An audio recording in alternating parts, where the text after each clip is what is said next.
Alis na nga, lilipad na nga. Nag-iiyak na ako rito. Ay, nag-aalis na ako. Ay! Hindi natuloy. Punta ko Riyadh eh. Ang ganda sana ng pwesto ko dun eh. Oo, maganda. Napakabait ng amo. Talagang yung bayaw ko mismo nagtitestimony kami dalawa. Abe, sabi, nagbago. Sabi ko, Lord, talaga yung kalooban mo na to. Abe, tumawag uli. Bayaw, palagay ko hindi ka na matutuloy. Bakit? Dadaling ka daw sa sa Jeddah, sa mas malayo. Pas na. Mga kapatid, mahirap po kasi. Nakwento ko lang kasi that time, gusto na ba ako magkasama kami kasi mabait yung amo niya. At talagang medyo generous. So, nung usapan namin, kung magkasama tayo, dyan tayo. Kung Lord, kung kalooban mo, magkasama kami. Hindi po pwede kasi na hindi ko siya makikita, hindi niya ako makikita. Kailangan may titingin sa amin. Lalo na ako, kilala ko sarili ko. Mga kapatid, kilala ko sarili ko. Sure yun. Kaya nung sabihin na lilipat daw ako sa Jeddah, tutuloy ka pa rin ka sa Jeddah, tinanggihan ko na mga kapatid. Kasi wala yung bayaw ko, walang titingin sa akin, hindi ko rin siya makikita, ano gagawin ko ron? O di si Satanas, magpadala lang ng sexing, patay na si pastor. Yari ka ngayon. So, marami mga pwedeng maging affliction kapag yun nga, tayo. So, kinakailangan seeking the Word of God, tanungin natin, Lord, ano ba ang gusto mo? Huwag nating pilitin ang isang bagay kapag ayaw ng Lord. Kung pinilit ko pa yon, malamang ko si Ate Ina baka nagbigti na to Pero hindi ko pinilit kasi may plano po ang Diyos sa akin. So, kapag may plano ang Diyos, sure, yung gusto mo, sigurado mapupurnado yan. Kung plano ng Diyos, dito ka. Wag mong sikaran. Pag ang plano ng Diyos, doon ka.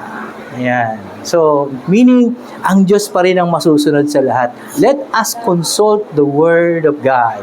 Amen? Sabi mo nga sa tabi mo, oo nga. Pati taas mo nga ngayong kanang kamay. Taas mo ang kanang kamay mo. Yan, taas ang kanang kamay natin. Ayan. Tapos tumingin ka sa katabi mo. Kumingin ka sa katabi mo. Kapatid, kapag naiidlip ako, sampalin mo ako. Ayan. Okay. Alam nyo na gagawin, ha? Pag may naiidlip niyan. Pero huwag kayong mag-alala. Hindi kayo maiidlip. Bababa ako dyan, So, isang biyaya po ng Diyos sa mga pagpahig sa salita ng Diyos. Ako nga po pala si Kuya Val. At although tama naman na ako'y tinatawag na pastor dahil yun ang tinalaga sa akin. Pero for me, in my personal, at natutunan ko sa isang matandang pastor, just call me Kuya Val. Why? If you read the Bible from Matthew to Revelation, hindi nagtatawagan ng pastor ang mga pastor o sila Pablo, bishop, walang tawagan ganyan. Ang tawag nila brother, brethren, sister. Tama, mali? Diba? Pero hindi ibig sabihin doktrina yan, hindi. Calling me a pastor is good. It's a sign of respect. But calling me a kuya is a good sign of love and care. So ngayon, ang tawag niyo sa akin, Kuya Val na lang. Huwag Kuya Pastor, Kuya Val nga Hindi ko kinakayahan, tama naman yun. Walang problema yung tawagin yung pastor. Walang mali dun baka ma-misinterpret nyo ako. Walang mali sa tawagin yung pastor ang pastor nyo. That's good. Pero for me, in my personal, just call me Kuya Val. Para mas gusto ko yung tinatawag lang ako ng kuya. Yung kasing kuya taga Manggahan, may nagtitinda doon ng street foods, yung masarap, yung sa may kanto doon sa Manggahan, pwede kayong pumunta sa Kuya Val Street Foods. Commercial yon. Darling, may tubig din At baka matalsikan ko ng maging bato.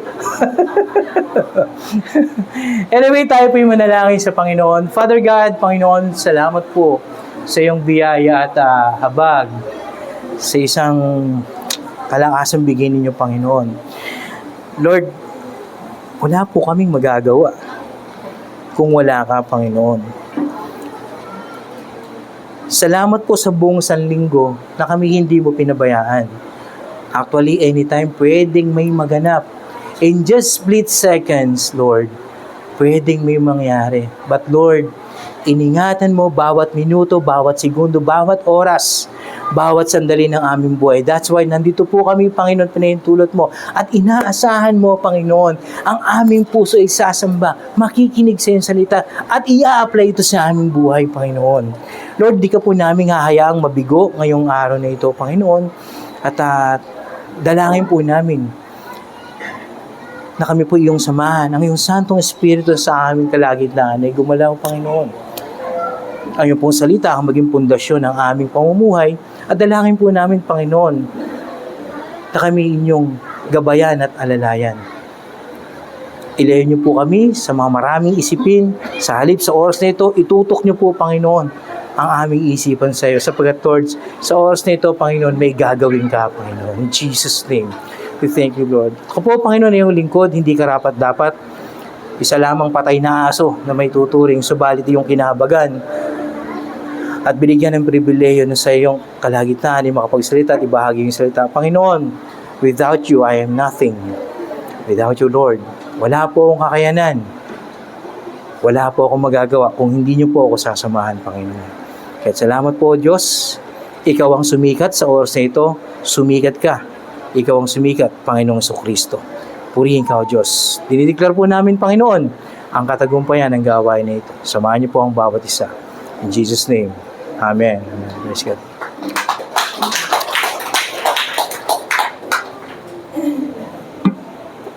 Ang tema po natin ngayon na binigay ni Bishop at pangungusap ng Lord sa kanya is purity through the Word or kadalisayan, kalinisan sa pamamagitan ng salita ng Diyos. Mga kapatid, ang text na nga pala natin, Psalms 119 verse 9 to 11. Pag sinabing purity, mga kapatid, sa panahon natin ngayon, mga kabataan, gaano kataas ang level ng purity? No? Kahit na nung panahon din namin, ako, 14 anyos pa lang, wala na. Namulat na ako sa mga bagay na hindi magaganda. In that age, sa murang edad ko noon, lahat alam ko na siguro. Hanggang umidad ako ng 20 pataas. So, yung buhay ko as in, marumi talaga. Yun. Ngayon, lalo sa panahon natin ngayon, mapapansin po natin, tingnan nyo yung takbo ng mundo. Ano napapansin nyo sa mga kabataan ngayon? Okay, mag-alala, hindi kayo topic ko ha. Sabi siguro, tayo topic, pre tayo topic. Kasi, napapansin nyo ang takbo ng mundo ngayon? Saan mas ginugugol ng mga kabataan ang panahon nila ngayon? No? Huwag tayo mahiya. Sabi mo sa katabi mo, real talk to ah. Sa totoo lang, mga kapatid, iba ang galawan ng mga kabataan ngayon. At sinabi naman ng salita ng Diyos na talagang sa huling panahon, ang mga kabataan talaga ay magiging mapusok. Sabi ng 2 Timothy, magiging mapusok, palaaway, palamura, palasagot sa magulang, palatamad. Totoo ba yan, mga kabataan? Ayaw mami. Amen. Aminin natin. Diba? Huwag kayong mag-alala. Kahit nung panahon namin, wala rin na naman pagkakaiba. Ngayon, digital lang ngayon. Nung panahon namin kasi text lang. Alam mo yung text. Ngayon, digital eh. Ayun. At sa panahon kasi ngayon, masyado ng lantad ng mga nangyayari sa mga personal na buhay natin. Di ba? So, pumunta ka sa FB, pati yung mga personal nilang bagay, ipopost sa FB. Pati yung mga personal nilang sama ng loob, ipopost sa FB. Di ba? Ang takbuhan ngayon, social media. Kapag may problema si kapatid, si kaibigan, si friend, social media ang puntahan at doon magpupuputak. Tapos, ipopost sa FB yung kanilang mga personal. Kapag ka pinagpapala, I am blessed! Starbucks! Kinabukasan may problema. Panginoon, ba't yung ko See? Di ba ganun nangyayari sa realidad ng buhay ngayon? Maraming pagkakataon sa buhay po natin, sablay ang ating mga desisyon. Amen? Ang nais po ng Panginoon, maging pure tayo. Bakit ka nandito sa church, Aber? Anong dahilan? Bakit ka pumupunta ng church? Payatas kayo, di ba? Anong oras ka gumising, bro? Alas 8. Ano oras si Silundo, bro? Ha? Nagmotor! Okay. Yung isa ka dito kasi nangabayo eh. May dalang kabayo naman. Okay. Yung iba sa atin, maagang gumising, di ba? Ayun. So, bakit ka pumupunta sa church? Anong dahilan? Bakit ka nandito sa church? Para ano? Real talk nga. Para ano? Bakit ka pumupunta ng church? May 100 ako rito. Pag may nakasagot, bibigay ko kagad eh. Ay, ayaw. 1,000! Pumupunta tayo sa church para ano? Tumino! Ay mo, real talk. Tumino. Hindi tayo pumupunta rito para mag-religion. Tama? Ano? Hindi tayo pumupunta rito para lang parang ano yung hugas, parang medyo matanggal lang yung guilty, makapag-church nga. Pumupunta tayo rito para magpaayos tayo sa Diyos. Amen? Hindi tayo pumupunta ng church para lang masabi na tayo Christian, pwede. Oo. Pero Christian, paano yun? Christian meaning follower of Christ. So pumupunta tayo sa church para ayusin ang buhay po natin. Amen? Para magpaayos tayo sa Lord. Kasi isang linggo, kung ano-ano pinagagawa natin. Tama, mali? At sa gusto mo, kahit ayaw mo, minsan nagagawa mo. Sabi mo sa kapatid mo, oo nga. Hindi ba? So that's why, every Sunday, ninanais ng Panginoon, or hindi lang Sunday, dapat nga daily. Pumunta ka ng gawain para yung mga kumulapol sa utak mo ng 6 days, ma-wash naman, malinis naman. At nang sa gayon, pagpasok ulit ng another week, medyo may pandepensa ka na sa mga magugulong takbo ng mundo o magugulong mga pananaw ng mundo na to. But if you are not attending church, hindi tayo atin sa gawain ng Panginoon, ano mangyayari sa'yo? Legwak ka na naman pagdating ng Lunes. Magkakabay kayo ngayon ni Lord. Tama, mali. Ay, yung Lunes hanggang Sabado, sino kakabay mo? Sino kakabay natin? May mga pagkakataong nakakbayan natin si Satan. No? Natatawa si Kuya eh. Ako yata yun. Amen. Basahin po natin yung Psalms chapter 119 verse 9 to 11. Alam niyo si Bishop, itong binigay sa akin na text na to, yan. Akala mo pabasahin ako basahin mo yung buo ah. Alam niyo ba yung Psalms 119, ang pinakamahabang chapter, no? Pinakamahabang chapter at pinakamaraming verse. Yan. Basahin mo yun. Pain is gain.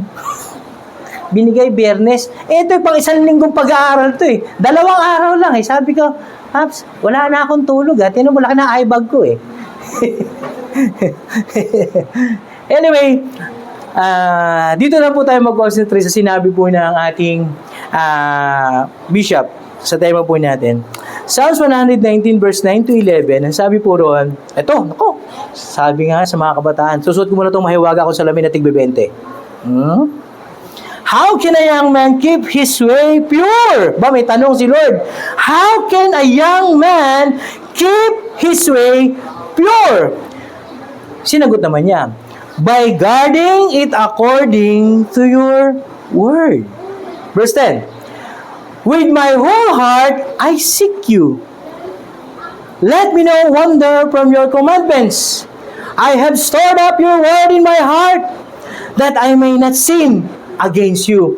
ito po ay sulat ni Haring David. Ayan. By the way, ang ating pong pamagat ay, Lord created me a clean heart. So, awit din po yan ni Haring David sa Psalms 51 verse 10. Yan po ang ating title. Ano? So, ito pong Book of Psalms, itong 119 na to, tinitingnan ko yung historical background niya. Probably, ito'y sinulat niya, sabi ng mga ilang pananaw ng mga nag-aaral sa Biblia. Posible ito yung naisulat ni David nung panahong tapos na siya sa pakikipagdigmaan. So, yung tapos sa pakikipagdigmaan, mababasa yun sa 2 Chronicles sa bandang huli ng 2 Chronicles, na kung saan muntik na siyang mapatay na sinlaki din ni Goliath. Buti na lang, nandun si Benaiah. So, ang sabi ni Benaiah, mula ngayon, ayun na, doon na siya nag-resign doon siya nagretiro. Mula ngayon, hindi ka nasasama sa labanan. Hindi po pwedeng mamatay ang tanglaw ng Israel. Ayan, doon sa 2 Chronicles makikita natin yon. So, marahil, pagkakasulat ito, nung tapos na siya, o retiro na siya sa pakikipagdigma. Ayan, mga kapatid. Ngayon, itong Psalms 119, ito ay patungkol sa salita ng Diyos, pinagbinibigyan, ine-emphasize nito kung gaano kahalaga ang Word of God o yung statute, tuntunin, at yung precepts o yung batas ng Panginoon na laging binabasa ni David. Kapatid. Ngayon, how can a young man keep his way pure? So, paano daw ang isang kabataan maiingatan niya ang kanyang sarili na malinis? Ulipan niyo ko.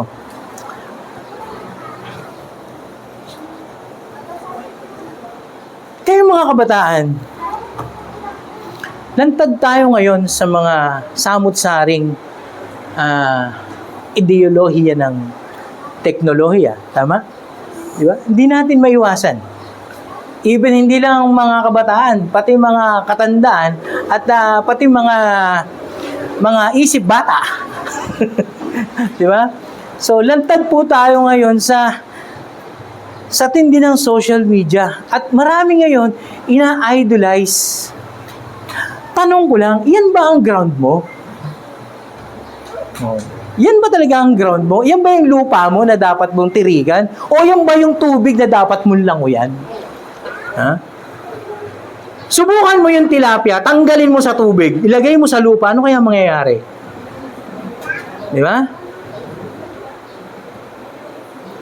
Malulunod yung tilapia pag nasa lupa, ano? Pero pag nasa tubig, hindi siya malulunod. So meaning, kapag ang isda tinanggal mo sa tubig, mamamatay. Kapag yung sarili mo, tinanggal mo, o inilis mo sa tamang pagkakadesenyo ng Diyos sa iyo, maraming kabataan o maraming tao naliligaw ng landas. Amen. So anong dapat natin gawin? Tayo, o mga kabataan, para huwag tayong mailigaw ng mundong ito. Nandiyan ang salita ng Diyos. Gaano ka naglalaan ng salita ng Diyos araw-araw? Corny naman kasi, may Facebook naman. Tsaka may nababasa naman ako ng mga post sa FB. Ha? Alam niyo, madaling magpakabanal sa social media. Totoo lang. Pero yung personal mong buhay, kumusta relasyon mo sa Diyos? Oh. It's easy to post the Word of God in social media. Diba? May mga ano pa tayo, may mga pahabol-habol pa tayo. Pero kumusta yung buhay mo? Napakahalaga po ng salita ng Diyos sa buhay po natin. Kung hindi po natin ito iingatan, mawawalan tayo ng tamang direksyon sa ating buhay. Kaya itong si David, makikita po natin mga kapatid yung buhay niya. Nung ito sinusulat niya talaga, dumating niya sa point na naunawaan niya kung gaano kahalaga ang salita ng Diyos. Panginoon, iniibig ko yung salita. Ang yung mga tuntunin ay aking pamamalagian. Yan, Psalms 119. Naintindihan ni David kung gaano ang kahalaga ng salita ng Diyos sa buhay niya. Yung mga batas ng Panginoon, mga utos ng Panginoon. Bakit ibinibigay ang utos? Bakit binibigyan tayo ng guideline? Bakit ang mga magulang natin sinasabi, huwag kang gaganto, huwag gumawa ninyo na. O wag ka pumunta sa ganito, wag ka pumunta sa ganito. Bakit? Ano nais ng magulang mo? Para wag kang mapahamak. Ano naman sasagot mo? Di, saglit lang eh. Di ba? Ang salita po ng Diyos ay gabay sa atin, alalay. By the way, ano ang meaning ng Bible? Ano ang meaning ng salita ng Diyos? Ano ang gamit ng salita ng Diyos? Saan po dapat natin ito ginagamit? 2 Timothy chapter 3 verse 15 to 16. Tama? Mula pa sa pagkabata, alam na ang kasulatan ay kinasiyahan ng Diyos o hininga ng Diyos, tupniustus, na magagamit saan? Magagamit sa kaligtasan tungo sa pamagitan ng pananampalataya kay Kristo, sa pagtutuwid sa likong gawain, sa pag-akay sa matuwid na pamuhay. Yan ang gamit ng Bible. Bakit mo nine-neglect?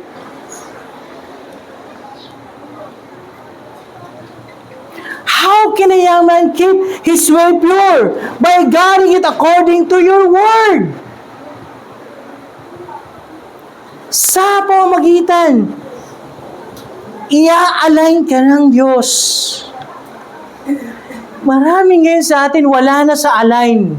Kahit nasa church ka pa, kahit Christian ka pa, wala ka sa align. Bakit?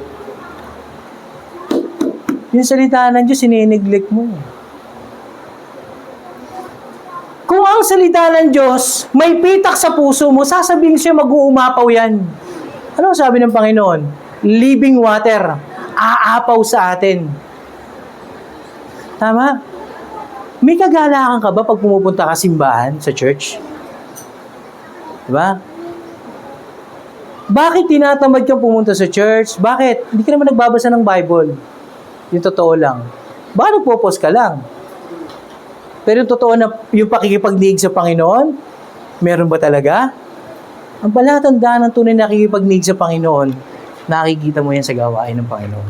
Bakit?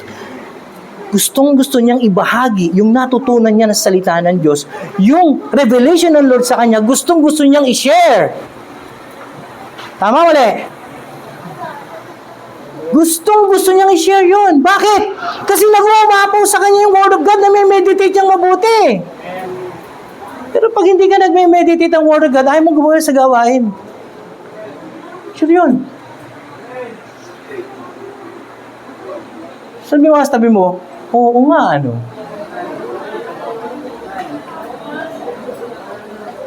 Bakit? Dito sa gawain, dito ka lalago. Dito sa gawain, dito may sa totoo lang, may makakatulong sa iyo. Dito tayo magkakatulong-tulungan. Sa gawain ng Panginoon, dito ka madidevelop ng maayos. Sa gawain ng Panginoon, dito aayos ang buhay mo. Dahil dito sinasabi yung totoo.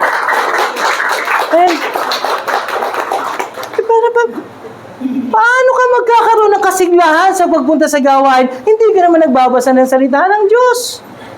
Anong fuel ang ibibigay sa'yo ng Lord? Ha? Latan-lata ka, kung ano na naman iniisip mo. Ayan. Kapatid, gising.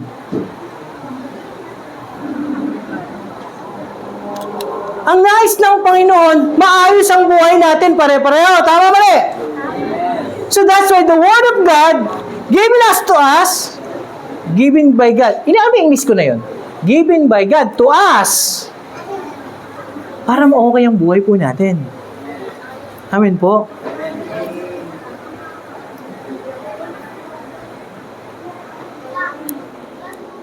Point number 1.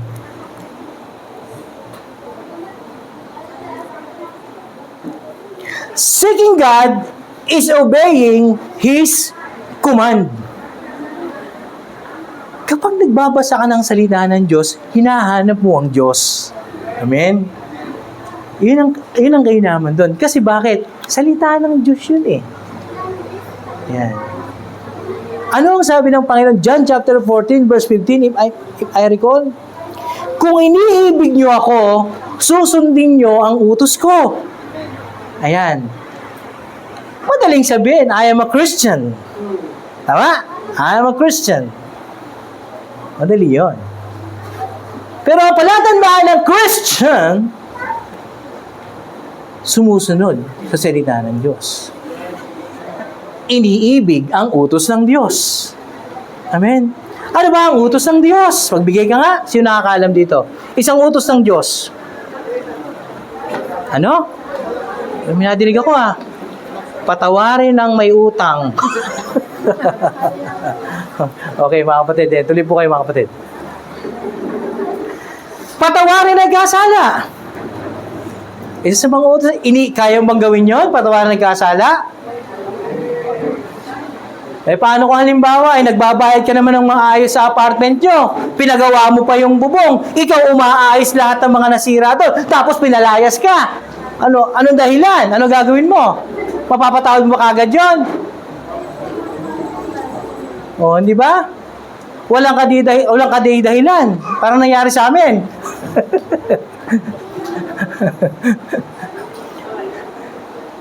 Sabi ng Lord, patawarin ang kasala. Sabi ng salita ng Diyos.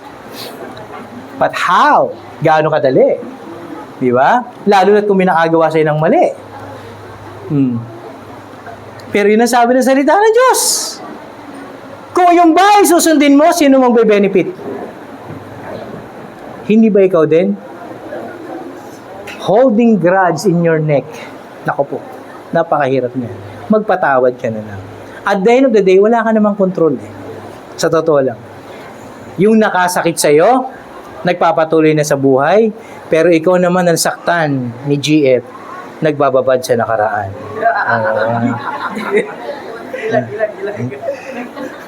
Wala ka naman sinabi sa akin. Parang na-vibrate ko lang At yung totoo lang mga kapatid, ito mo bumagsak confirm. Diba? Ayun.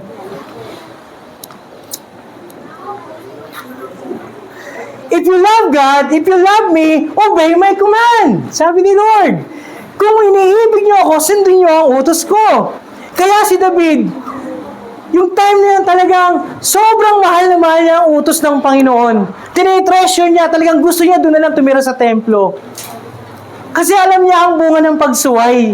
Alam niya ang result ng pagsuway sa utos ng Diyos. Di ba? Alam naman natin ang kwento ni Haring David.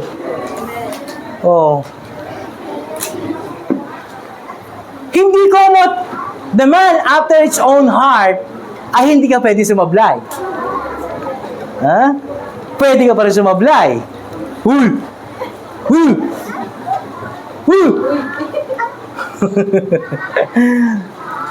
Kaya minsan, nag-idol tayo ng mga preacher na magagaling, Pero sa totoo lang, mga kapatid, sabay sablay din yun. Ma-inspired ka, pero mo idolin kasi si David na nga The man after its own heart, sumablay di lalo yung mga yan. Kung may nagsasalita dito, huwag yung tingnan nyo yung sinasabi about the Word of God. Hindi yan pagalingan, Maganda ron, yung salita ng Diyos ang iyaano mo. Inilagay ng Diyos yan, makinig ka. Yan. Amen? So sa hirap ng mga dinaanan ni David, doon niya napagtanto kung gaano kahalaga ang pagsunod sa utos ng Panginoon. Diba? Imagine mo pati anak niya, pinalaya siya, tapos yung asawa niya, sinipingan ng anak din niya, maraming masama nangyari. Namatay pa yung anak niyang si Amnon, pinatay din yung anak niyang si Absalom. So maraming masalimuot at pangyayari nung nasuway niya ang utos ng Diyos. Iyon ibabala sa ating mga inabot ng huling panahon, sabi nga ni Apostol Paul, na huwag na nating gawin yung mga bagay na hindi nakalulugod sa Diyos. Kaya topic last month, yung the golden calf, pagsamba sa maling Diyos. Mga kapatid, paano tayo malilinis doon? Paano mahihinto ang pagsambanaan sa maling Diyos? Walang ibang paraan kundi tumungo ka sa salita ng Diyos. Amen? Ang nais ng Diyos maging malinis tayo. Pure! Purify! Tanong, nung ikaw ay sumampalataya sa Panginoon, malinis ka na ba? Nung ikaw sumampalataya sa Panginoon, malinis ka na ba? Para kay Lord. Para kay Lord. Ito, ulitin kita ko. Para kay Lord. Nung ikaw ay sumampalataya kay Lord, malinis ka na ba? Amen. John 15:3, pakibasa mo nga. John 15:3, Tagalog lang. Sige, John 15:3. Please. John 15:3, please. Kayo'y malilinis na sa pamamagitan ng salita na sa inyo'y aking sinalita. So meaning, nung ikaw ay naging mananampalataya ng Panginoon, you are totally justified, nilinis ka na ng Diyos. Amen. Amen? O, tanong, nilinis ka ng Panginoon, nag-justify ka, Romans chapter 1, verse 17, malalangit ka na ba kung mamatay ka mamaya paglabas mo? Amen. Amen. Takot. Malalangit ka na ba? Pakisagot po yung tanong ko. Nung ikaw sumampalataya, ginastify ka ng Lord, Romans chapter 1, verse 17, malalangit ka na ba? Yes. Nung sabihin ng ating Panginoon, John 15:3, nilinis na kayong salita, ginastify na sila ng ating Panginoon. At tayo man, ginastify na. Ngayon, bata na mo, nagkakasala pa ako eh. Ay, natural lang dito ka pa sa buhay na ito eh. Sasablay ka.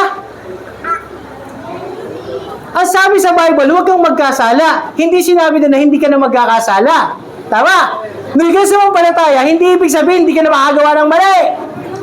1 John 1:9. 1 John 2:1. Kung kayo'y magkasala, may tagapamagitan. Meaning to say, alam ng Panginoon, kahit sumampalataya ka, kahit naligtas ka na, sasablay ka pa rin. So that's why, eto ngayon ang ambassador. Ito yung Jesus Christ. Ama, nagkasala na naman si Ate Shilden eh. Patawarin nyo na po, nangingi naman ng tawad eh. Oo na, para sa'yo, patatawarin ko yan. Di ba? So, glory to God. Meaning to say, huwag kang minsan maraming Kristiyanong ganyan eh. At saka ay lumapit kay Lord kasi nagkakasala pa rin ako eh. Natural! Nandito ka eh. Kaya kailangan mo ng grace daily. Alam ng Diyos na magkukulang ka. Hanggat nandito ka sa buhay na ito, posible ka pa rin sumablay. Pero, yung pagsablay mo, dito mo na lang yan. Dito mo na lang yan aanihin. Sa kabilang buhay, hindi na. Bakit? Bayad ka ni. Binayaran ka na ng Lord eh. Unless, yung pagkakasala mo, ipinamumuhay mo. Walang Kristiyanong sumampalataya kay Kristo na namumuhay pa sa kasalanan, sinasadya or intentionally. Tama mali? Hindi mo pwedeng nakakilala ka sa Diyos at pupunta ka sa simbahan bilog, magsisimbahan. Hindi mo pwede yun. Di ba? Nung nakakilala ka sa Panginoon, tinanggal ng Diyos yung mga malimong pananaw. Yung mga bilip mo. Sa dating mong pinaglagyan. Di ba? Nung nakakilala ka sa Panginoon, yes! Posible na magkulang at magkasala ka pa rin. That's why ito nga yung grace ng Lord.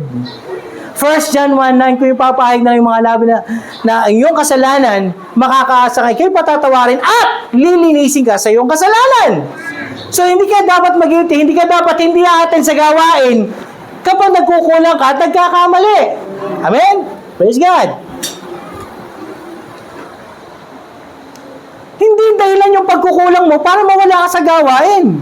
Hindi dahilan yung pagkakamali mo para iwanan mo yung tungkuling pinagkaloob sa iyo ng Diyos. Dahil lahat tayo pare-pareho nagkukulang dito. Amen? Lahat tayo pare-pareho nagkakamali. Lahat tayo pare-pareho kailangan ng grace ng Lord. Kailangan ng habag daily. So kaya ano ang nais ng Panginoon? Magpatuloy ka. Amen? Ano ang sabi ni Samuel? Favorite verse ko yun eh. Second Samuel ata yun. Alam nyo, sabi sa Israelita, alam nyo, sumama loob ng Diyos sa inyo eh. Nung humingi kayo ng hari. Dapat kasi si Lord lang ang hari nila eh. Pero humingi pa sila ng hari. Ito nga, si first king ng Israel, si King Saul. Ano sabi niya? Kahit nagkukulang kayo, huwag kayong lalayo sa Diyos. Ang problema sa mga Kristiyano ngayon, lumalayo sa Diyos pag nagkulang. Kung nagkamali, ayaw na umatin ng gawain. Yun? Men? Totoo ba yun o hindi? Totoo naman. Tapos yung iba, nagdadamdam ba kay pastor? Eh si pastor, wala nang malang gawin sa buhay. Hindi malang kung sa kukuha pambayad ng kuryente, saka tubig. Tapos papaintindi ka ba? Hindi kasi ako pinansin ni pastor.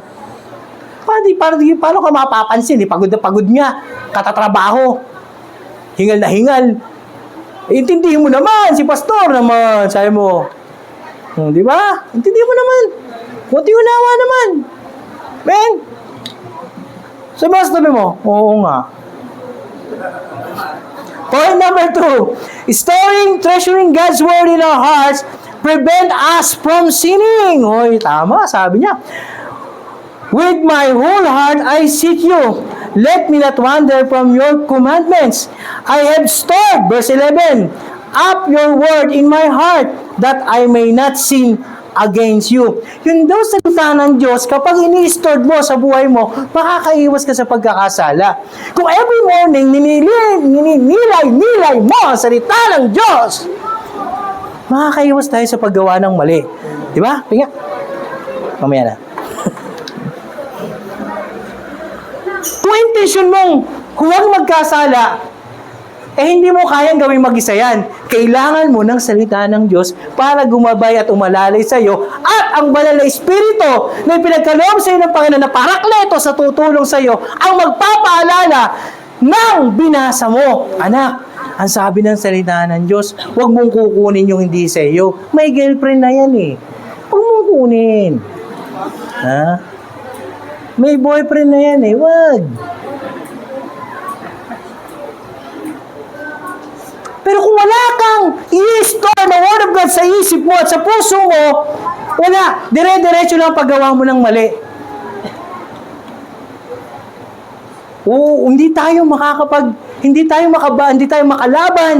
kasi walang Word of God na nakaimbak sa puso at isipan natin. Kaya si David, ini-store niya lagi yon. Sobrang halaga ng pag-iimbak ng salita ng Diyos sa ating buhay, umaga, hapon, tanghali, gabi, 24 hours. Alam niyo ba si David, binabasa ko niyang Psalms 119, 7 times siyang nagpupuri, nagpapasalamat sa Lord sa buong maghapon. 7 beses na sumasamba, nagpupuri. Yan. Ikaw, ilang beses? Paglinggo lang po. Yan. Pero dapat daily. Amen? So, store mo ang salita ng Diyos sa buhay mo dahil ito makapagbibigay sa iyo ng tamang direksyon. Iingatan ka nito. Saan? Sabi ng Proverbs, iingatan ka nito sa masasamang babae. Diba? Amen? Totoo naman. Lalo na sa mga kabataan ngayon, sobrang vulnerable. Tama ba English ko, Doc? Vulnerable. Tama daw, sabi ni Doc. Sobrang prone na prone sa kahalayan, kabastusan, at mga bagay na hindi nakalulugod sa Diyos. Alam ko, ayaw nyo naman gawin yan sa kaibuturan yung puso, kaso wala kayong panlaban. Mas pinipili nyo kuminsan ang mga bagay hindi nakalulugod at nakasasakit sa Diyos kasi wala kayong panlaban. Kaya pinapaalalahanan tayo ng salita ng Diyos. Read me. Basahin mo ako. Alalahin mo ako. Unawain mo ako. Ako ang magiging gabay mo sa bawat araw. Huwag kang masyadong mainit ang ulo. Ang sabi ng Panginoon, dahan-dahan lang, huwag ka basta-basta magagalit. Sapagkat ang galit ay hindi nakabubuti. Nakasasama yan. Wala namang masamang magalit kung divine galit. Kasi ang Diyos man nagalit eh. Hinagupit niya nga yung lamesa eh. Pero kung nagalit ka dahil hindi ka lang napagbigyan o nagalit tayo dahil yung gusto natin hindi nangyari o nasaling yung ego mo, teka, may konsekwensya. Sabi ng salita ng Diyos, maging mahinahon tayo. Ako, sinasabihan ko lagi sarili ko, cool ka lang, Kuya Van. Cool ka lang. Kahinaan ko din po eh. Medyo, pag nagulat ako, minsan, may mga pagkakataon. Ha? Ano? Kulang. Pingin mo ng tubig. Ayun. I-store mo ang salita ng Diyos sa buhay mo. Mag-imba ka ng salita ng Diyos. Point number 3. Sabi mo sa tabi mo, kalabitin mo. Kalabitin mo katabi mo. Ikaw mo na matulog. Sa pagyakap sa salita, katitisuran ay di alintana. Great peace ang mangingibabaw. Basahin natin. Psalms 165. Yan. Psalms 119 verse 165. Haba nito. Okay. Hindi, isa lang. Great peace have those who love your law. Nothing can make them stumble. Dakilang kapayapaan ang tinatamo nila na nagsisiibig ng iyong kautusan at sila'y walang kadahilan ng ikatitisod. Mga kapatid, maraming Kristiyano matitiso rin. Kaya sabi rito, magkakaroon ka ng peace kapag ang salita ng Diyos pinagninilay-nilay mo at yung katitisuran hindi mo napapansinin. Bakit? Kung minsan talaga naman sa church marami nakakatisod.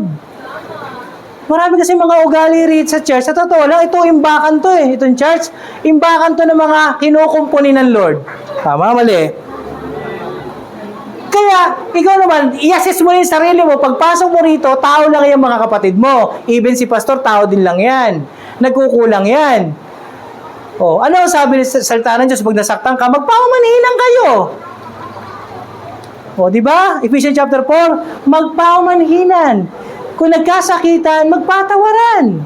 So, bakit sinulat sa Biblia yon? Bakit sinulat ni Paul? Kasi alam niya sa church, may magkakasakitan. May magkakasama ng loob. Kasi bakit? May mga ugali. Ano sabi mo? Real talk yun Totoo naman. May kani-kaniya tayong mga kultura nung dumating dito sa church. Kaya nga itong church, kumpunihan to. Ayusan ang buhay dito. Kaya ikaw, mag-matured ka. Mag-matured tayo. Pagdating mo dito sa church, huwag kang masyado ma-expectant mataas sa expectation mo sa mga kapatid mo. Dahil yan, inaayos, pinoproseso din ng Diyos yan. Kaya kung minsan, pag lumitaw, kagaspakan yan, unawain mo na lang. Pwede ba?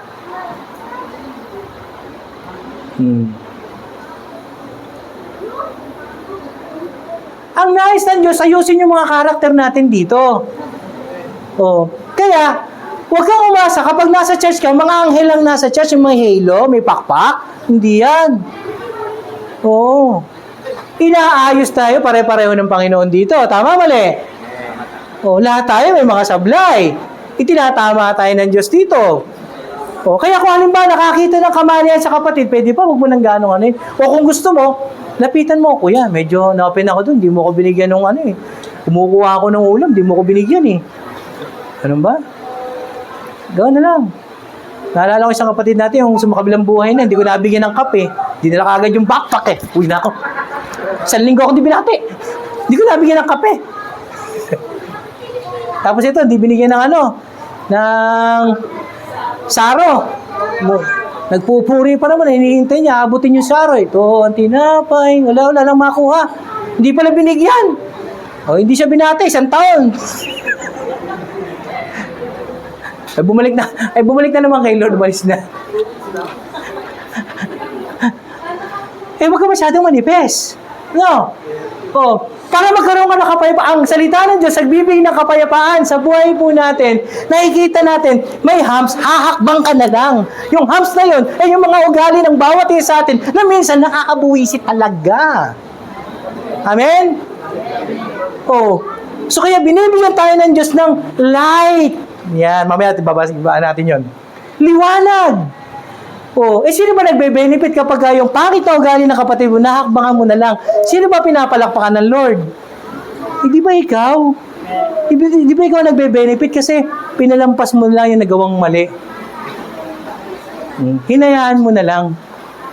At actually, nate-train ka pa yung patience mo. Ikaw din nagbe-benefit. At yun ay isusulat sa magandang notebook ng buhay mo. Dahil darating yung oras, tatayo ka rito, i-share mo ito. Oh.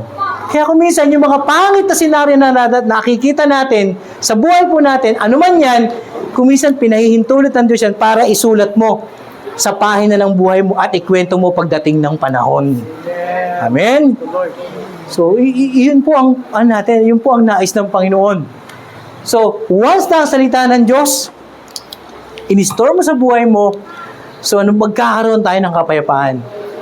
O matututo kang, kaya mo na. Nakapagod na, kasawa na eh. Eh na naman. Kaya mo na lang, wala ka na lang kibo.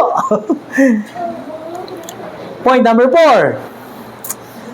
Sa pagyakap sa salita, kautusan at tuntunin ng Diyos, naiiwas tayo sa, ayun na nga, nabag ka niya, pagkakasala. Yan, yung verse 11. Basahin natin yung verse 11. I have stored up your word in my heart that I may not sin against you. So, binanggit ko na kanina. Naiiwas tayo sa mga maling gawain. Nape-prevent ang ating mga pinaplano ni Satanas para wasakin ka. Amen? Basahin niyo yung Proverbs, mga kabataan. Puno, nabasa niyo na ba yun? Yung kompleto, Book of Proverbs. Hindi pa. O, basahin niyo yung Book of Proverbs. Ito ay patungkol sa pagpapayo ng ama sa kanyang anak. Napakahalagang basahin po ng Book of Proverbs, lalo sa inyong mga kabataan. So, ito ang magiging inyong gabay. Tamang pananaw sa buhay. Point number 5, comfort. Ang bunga ng salita ng Diyos, ang resulta sa atin ito, number 5, comfort. Mare-revive ka talaga dahil sa pagsunod sa kanyang utos sa panahon ng kalungkutan ng mga pagsubok. Verse 49 to 50. Ito, dumating si King David, 49 to 50. Mga kapatid, nandiyan pa ba kayo? Remember your word to your servant in which you have made me hope. Yan, made me hope. This is my comfort in my affliction that your promise given me life. Paki-post nga yun mga Boss Paris. Psalms 119, 49 to 50. Point number 5. Malapit na po tayo matapos, mga alas 3. O, tapos na po tayo. Joke lang. Anong Tagalog? Remember your word to your servant for you have given me hope. Yan. Iyong alalahanin ng salita sa iyong lingkod na do'y iyong pinaasa ako. 50. Ito'y aking kaaliwan sa aking pagkapighati sapagkat binuhay ako ng iyong salita. Tingnan niyo ang salita ng Diyos. Kapag may problema ka, kapag mabigat na bigat ang problema mo, saan ka pumupunta? Lalo na pag wala kang pera.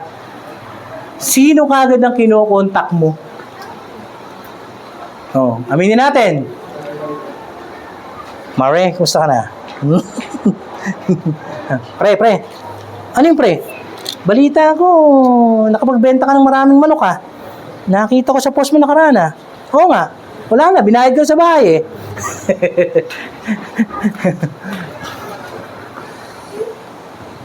Comfort, mga kapatid. Kung dumarating ka sa mga pagsubok ng buhay, may salita ng Diyos ako comfort sa iyo. Hindi tao lang. Basahin mo ng Word of God. Sabi ng Panginoon, kahit nga mga ibon, pinakakain ko, ibon ka ba? Oh, mas malaki ka pa sa ibon, mas matindi ka pa sa ibon. Hindi ginugutom ng Diyos. Minsan nasa utak mo lang ang paghihirap. Kung alam mo na ang Diyos nandiyan, hindi ka niya pababayaan, hindi ka mawawala ng pag-asa. Si David, ito ang naging comfort niya sa panahon ng kanyang pagkabalisa. Hindi siya pinabayaan ng Diyos. May binigay pa rin ng mga tao na magko-comfort sa kanya. Nung pinalayas siya sa kaharian niya, nandun si Nathan, nandun yung salita ng Diyos, yakap-yakap pa rin niya. Hindi siya pinabayaan ng Diyos, mga kapatid. Tayo man, kahit dumadaan tayo sa mga hamon ng buhay, ang salita ng Diyos ang siyang magiging gabay. Amen? Iyan po ang nais ng Panginoon. Lumapit kayo mga nabibigatan sa inyong mga pasanin at pagpapahingayin ko kayo. Lumalapit ka ba sa Diyos? Bago ka lumapit sa tao, lumapit ka muna sa Panginoon. Bago ka humingi sa tao, humingi ka muna sa Diyos. Hayaan mo ang Diyos ang gumalaw sa problema mo. All you need to do is to see. Stand firm. Tingnan mo kung paano ang gagawin ng Diyos. Iyan ang ginagawa ng Lord maging sa panahon ni David. Panahon ng mga hari, panahon ng mga judge. Sabi niya, stay put ka lang. Pakikita ko sa iyo kung ano gagawin ko. Kung minsan ganyan ang mga magsalita ng Panginoon. Easy ka lang. Tingnan mo ang gagawin ko. Magpapakita ako sa iyo ng mga dakilang bagay. Ganyan po ang Panginoon eh.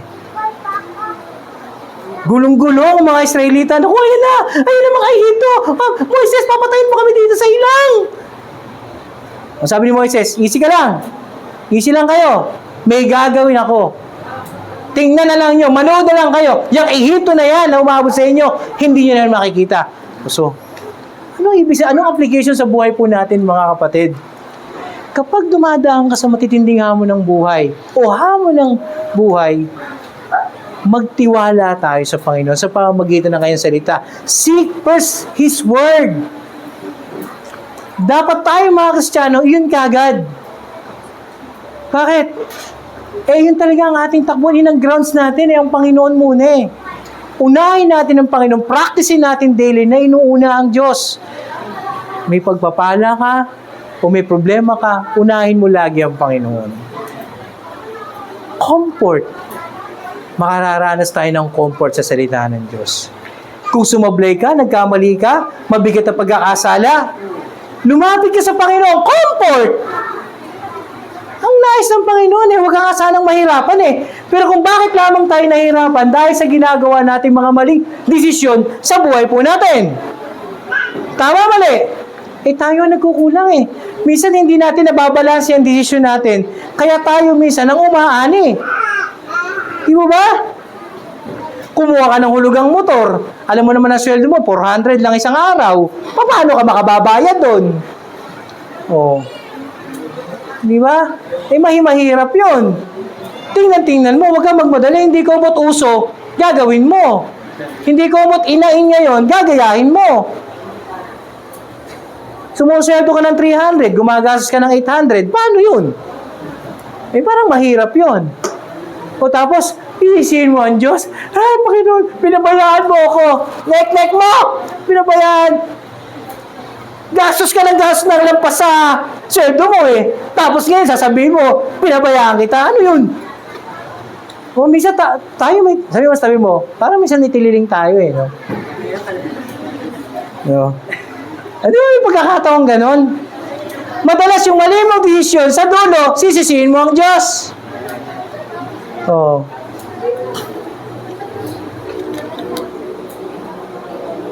Alam mo may girlfriend yan, niligawan mo pa? Alam mo may boyfriend yan huwag mo ligawan. Papatay ka yan.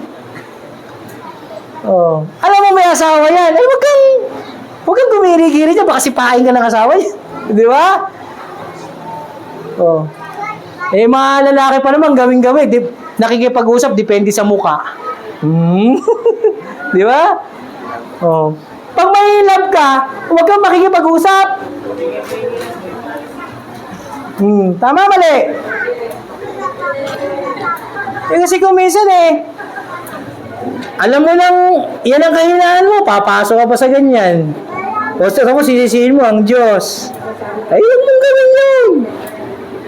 Delikado yan. Makasasamahin sa'yo. Dapat makomfort tayo ng Diyos. Yung bang tipong, hindi mo naman sinadya yung kasalanan, nagtiis ka lang. Mga kapatid, yung nakaraan linggo, yung comfort sa akin ng Lord, abot-abot Kami ni Mrs., kami ni Ate Hina, buong mag-anak ko. Hako talaga kami ng bahay stay na mga gamit sa bahay, hindi pala bahay, wala naman kaming bahay lipat kami. Yung dating bahay namin, na inuupahan na ganito kahaba, ayan, ganyan kahaba, hanggang dulo, ngayon ganito na lang. Hmm? Gano'n lang. Pag gumanyang ka, kainan. Pag gumanito ka, lababo. O pag matras ka, higaan. Wala eh. Doon tayo nilagay ni Lord eh. Kaya naman na magbayad kahit pa paano. Maganda. Kaso, yun yung pinakamalapit sa tindahan. Doon ako nilagay ni Lord. Alam niyo ba kung bakit doon kami nilagay ni Lord? Ang daming kaluluwang aabutin. Doon dumating kami doon, mga kapatid. Lahat ng mga kalalakihan doon, willing sa pakikinig ng sasalita ng Diyos nung sinishare ko sa kanila. Yung pala ang dahilan. Pati mga kapitbahay namin doon, ang mga nagkasipagtrabaho, yun. Willing sila kapag sinisharean ko ng word of wisdom. Eh doon kasi sa ating inupahan namin, puro kwago nakatira. Walang makikinig sa salita ng Diyos. Eh doon ako dinala ng Panginoon. Sometimes, minsan yung ayaw mo, yun ang gusto ng Panginoon, sumunod ka lang. Makakadama ka ng comfort. Sunod ka lang. May gagawin ng Diyos. Pansamantala lang minsan ang paghihirap natin. Hindi pang matagalan. Dahil darating ang oras, giginawa rin tayo pare-pareho. Amen? Hindi sa lahat ng pagkakataon, nagtitiis tayo. Tandaan natin, laging may Chucky sa dulo. Chucky, yung chocolate. Merong milk and honey. Point number 6. Last na to, lapit na ata. Sa kadiliman ay tanglaw, gabay sa paglakad sa araw-araw. Verse 105. O, ang salita ng Diyos, ano raw? Your word is a lamp to my feet and a light to my path. Ang salita ng Diyos ay liwanag sa ating daraanan, sa ating mga paa, at sa ating paglakad, sa ating mga ginagawa, sa ating gagawin, tanglawan salita ng Diyos na siyang ating magiging gabay sa bawat araw. Amen. Hindi po pwedeng wala ang salita ng Diyos dahil ang mundong ito madilim. Kaya lang nagliliwanag nandyan ka. Amen? Kaya nagliliwanag ang mundo na to, nandyan tayo. Tayo ang dinala ng Diyos para magliwanag sa mundong ito. Tinawag ka ng Diyos mula sa kadiliman para nagyan ka ng liwanag, para sindihan ka. Ano sabi ng Ephesians chapter 5? Ang naliwanagan, nagiging liwanag. Amen? O kaya ka nandito, binibigyan ka ng liwanag ng Diyos upang maging liwanag ka sa kadiliman.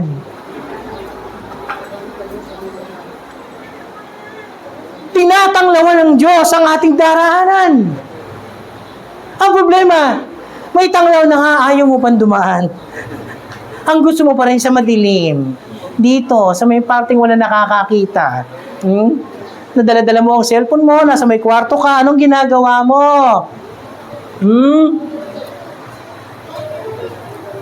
Pero ang salita ng Diyos, patuloy na nagbibigay sa atin ng direction. Liwanag sa ating lalakaran. Amen? Principles of the Bible, 3. Guard us from evil. Number 2, give us instruction. And number 3, guide us to victory. Yan, 3 prinsipyo ng Biblia. Bakit ang salita ng Diyos nandito sa atin? Guard us from evil, give us instruction, and guide us to victory. Andaan po natin, kapag nananagumpay ka na sa buhay mo, hindi ibig sabihin mananatili yan. Sa pagtatagumpay sa buhay, nangangailangan ng magandang karakter. Yung pananatili doon. Lahat naman pwedeng magtagumpay sa buhay. Yes, agree ako doon. Pero hindi lahat nananatili sa tagumpay ng buhay kasi doon sa talutok ng buhay, tagumpay, kailangan ng magandang karakter. At para matin mo magandang karakter, salita ng Diyos ang magpapaganda sa karakter mo. Amen. Amen po ba, mga kapatid? Kaya parang tayo, gustong-gusto magtagumpay nating lahat. Tama ba? Lahat naman tayo gusto natin magtagumpay sa buhay. Pero, tandaan mo, sa pagtatagumpay sa buhay, nangangailangan dyan ng maintaining character.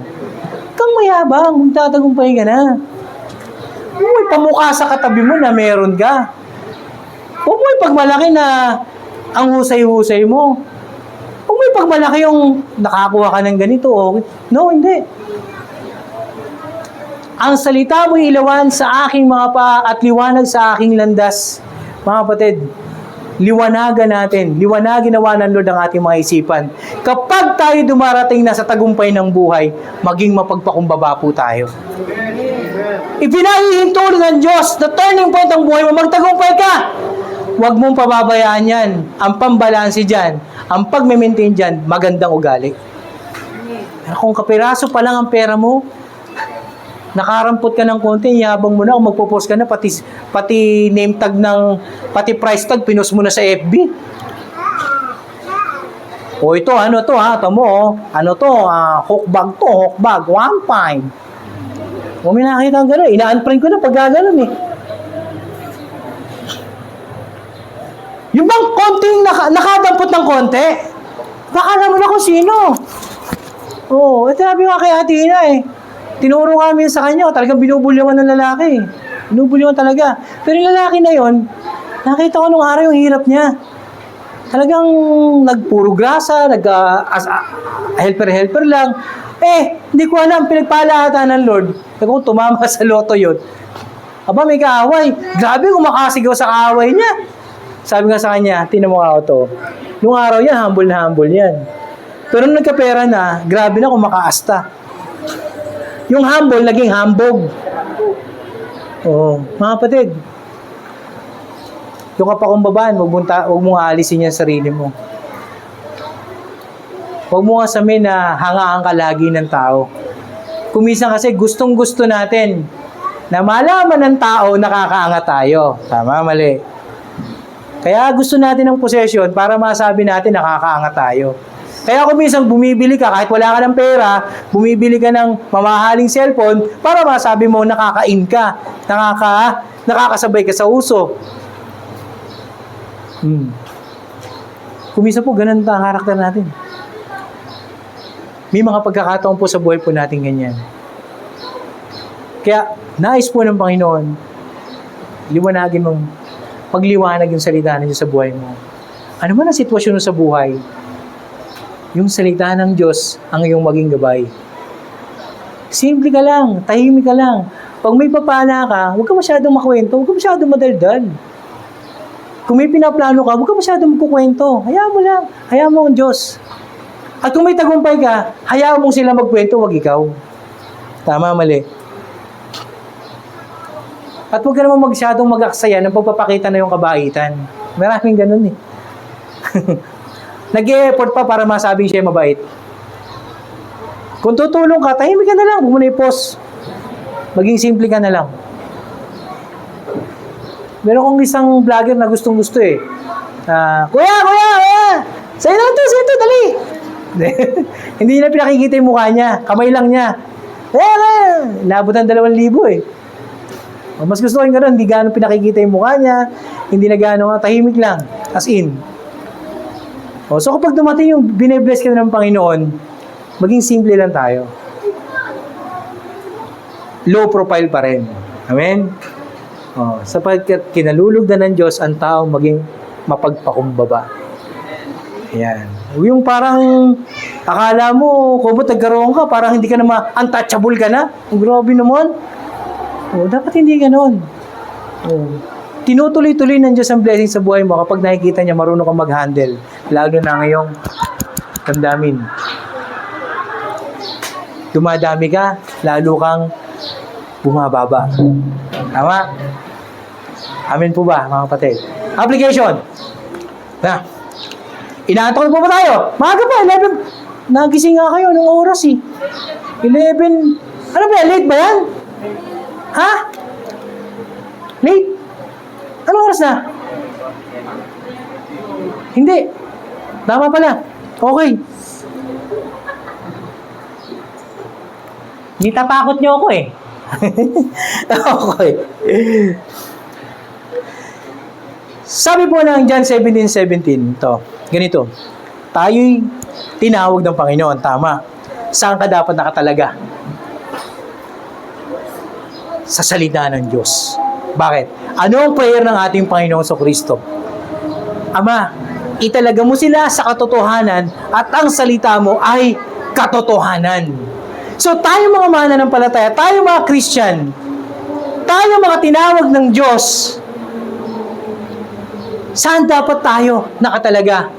Sa salita ng Diyos, sa katotohanan. Bakit? Dahil ang nagpalaya sa atin ay ano? Katotohanan ng salita ng Diyos. Pinalaya tayo mula sa kasinungalingan ng mundo. Pinalaya tayo sa mga bagay na umaalipin sa atin. Pera, lahat, kasikatan. Nung ikaw'y nakakilala sa Diyos, wala na sa'yo yan. Hindi mo na inaasam na ganito. Kundi ang inaasam mo na lang tulad ni David, yung salita niya ma-absorb mo. Bakit? Nagtitiwala ka na ang Diyos na ang bahala sa lahat ng pangailangan mo. Amen? So, ilalagay ka ng Diyos kung minsan sa mga panahong wala ka nang kaya. Kahit sino lapitan mo, hindi umubra. Ipahihintulot ng Diyos yan para malaman mo na si Yesu Cristo lang ang makatutulong sa iyo. Amen? Kapag kaya mo pa kasi, sasabihin mo, hindi, kaya pa. Ay, hindi ka tutulungan ng Diyos. Hindi mag-a-activate ang kapangyarihan ng Panginoon. But, when you said, Lord, hindi ko po kaya, doon mag-a-activate ang grace ng Panginoon. Dahil ang gusto ng Diyos, magpasakop sa Kanya. Amen?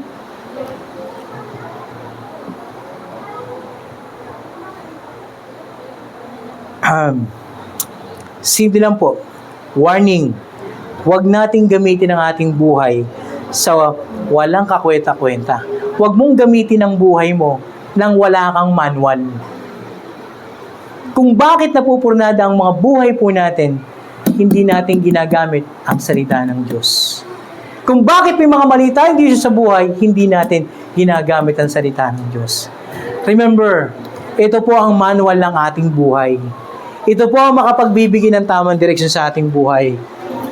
Kapag may bago kang gamit at hindi mo binasa ang instruction, mamamali yan, masisira yan. Ganon din ang buhay mo. Kung hindi ka maglalaan ng oras sa pagbabasa ng salita ng Diyos, masisira ang buhay mo. Ito ang final authority.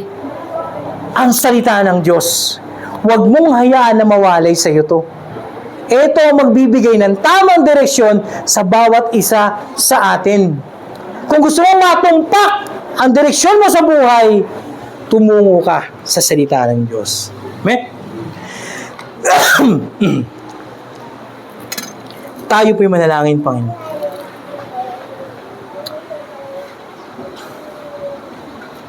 Lord, salamat. Salamat sa iyong kabutihan. Salamat sa iyong pag-ibig, O Diyos. Sa iyong salita, Panginoon, kami naliliwanagan. Narito po kami, Ama. Tayo po'y tumayo.